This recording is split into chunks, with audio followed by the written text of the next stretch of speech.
ঘরে উঠছে আমন ধান, চারদিকে মৌ মৌ ঘ্রাণ, মাঠে মাঠে চলছে ফসল ঘরে তোলার উৎসব। তবে কৃষকদের মুখে নেই তৃপ্তির ছাপ।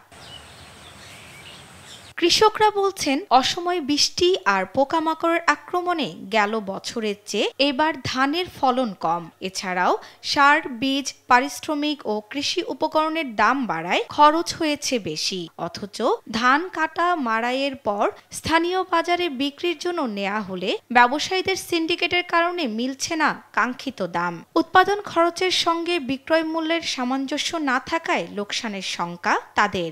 যে খরচ, সার, ওষুধ এবং এলার চূড়ান্ত দাম, এলার দিকে আমাকে ধানের ওই দামে ধান বেচা কিনা। তো কষ্ট মেহনত করে আমরা আবাদ খেত করি, কিন্তু আমরা ধানের দাম পাই না। আমরা কৃষক হয়, কিন্তু সিন্ডিকেট করে ওরা ধানের দাম ঠিকছে পায়। এমন পরিস্থিতি বর্গা চাষিরা পড়েছেন সবচেয়ে বিপাকে। বিঘা প্রতি জমির মালিককে দিতে হচ্ছে 5 মণ ধান। বৃষ্টিতে ধানের কিছুটা ক্ষতি হলেও পোকার উপদ্রব কম ছিল। তবে ফসল ক্ষতিগ্রস্ত হলেও লক্ষ্যমাত্রা অর্জনে কোনো প্রভাব পড়বে না বলে জানান কৃষি কর্মকর্তা।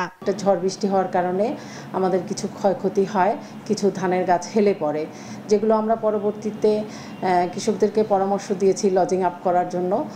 অনেকেই লজিং আপ করেছে এবং পরবর্তীতে এটা রিকভার হয়েছে। নওগাঁয় চলতি আমন মৌসুমে 1,96,141 হেক্টর জমিতে আমন ধানের আবাদ হয়েছিল। তবে অসময়ে বৃষ্টিতে অন্তত 2,861 হেক্টর আবাদ নষ্ট হয়। শর্মিলা কেয়া, নিউজ ডেস্ক, দেশ টিভি।